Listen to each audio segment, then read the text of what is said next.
Hello again. My name is Don Carson. Especially in the West, a great deal of our outlook is characterized by a certain rugged individualism. Clearly, such individualism can inspire raw courage and heroic leadership. Frankly, however, it can also stifle interest in others while fostering intense introspection. It regularly lacks candor and humility in its dealings with others, while breeding condescending dismissal of others. In this talk on the God who gathers and transforms His people, I want to fill in a little of what the Bible says about the church. I am talking about God's people, the church, not, of course, about church buildings.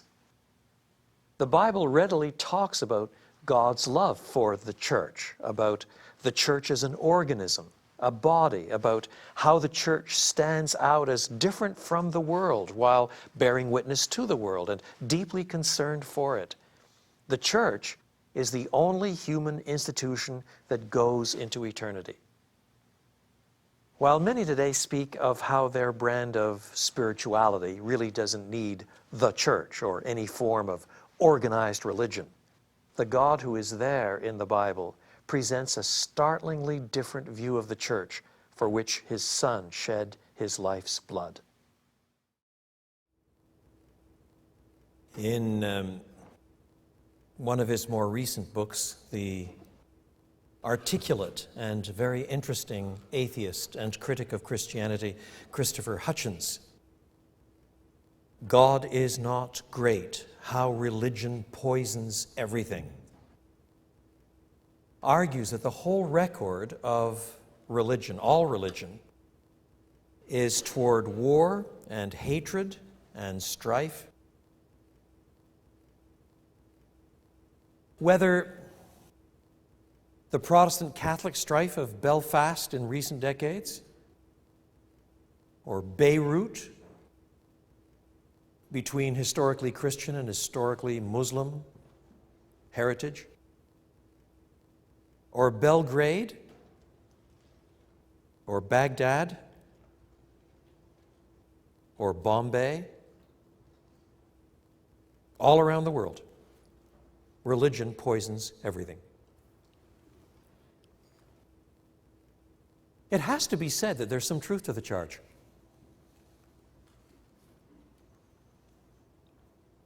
It's not for nothing that centuries back, the 30 Years' War was in very large measure in Europe a war of religion.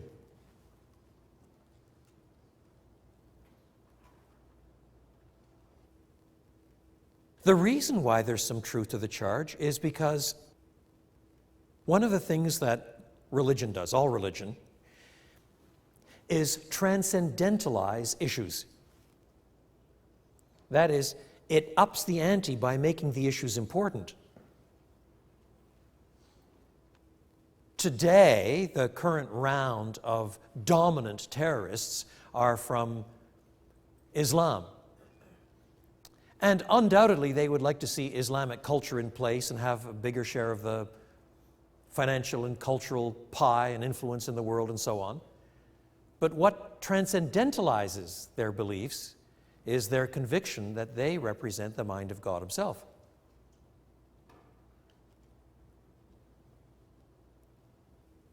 Mind you, it has also been shown by Alistair McGrath in his book on atheism that if you don't have religion to transcendentalize things, you end up transcendentalizing something else.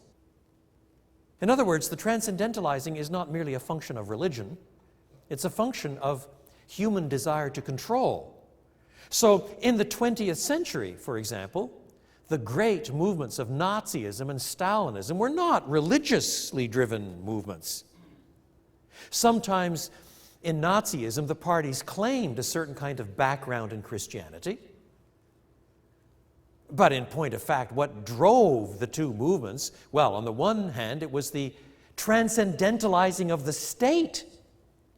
And on the other, it was the transcendentalizing of race and ethnicity and intrinsic Teutonic superiority.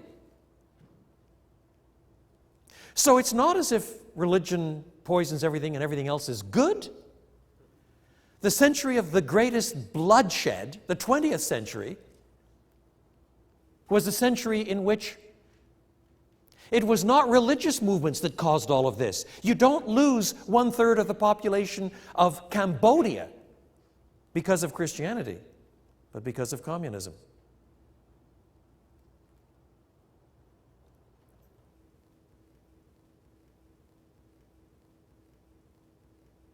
Where one sees that biblical Christianity is bound up with salvation by grace, however, it ought to change everything.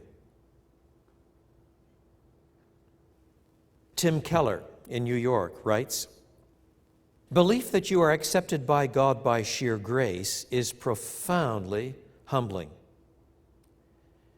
The people who are fanatics, then, are not so because they are too committed to the gospel, but because they're not committed enough."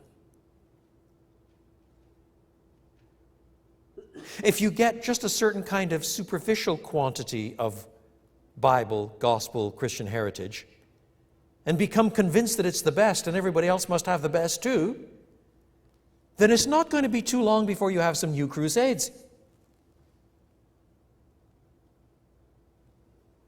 In the name of Christianity.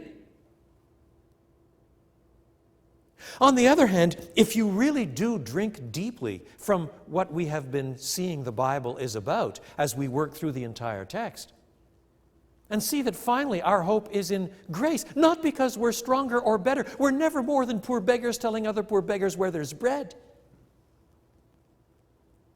It changes everything. Which is why biblical Christianity has always had within its heritage the capacity to challenge and reform. That's why, however ghastly and defenseless the Crusades were, it's the Christian heritage in the West that has apologized for them countless times. After all, Islam took over the Middle East first with equal bloodthirstiness. And there is no trace in the heritage of Islam of any apology for any of it. It's what they expect, because there is not built into the very structure of the heritage a similar understanding that at the end of the day, we stand or fall by grace.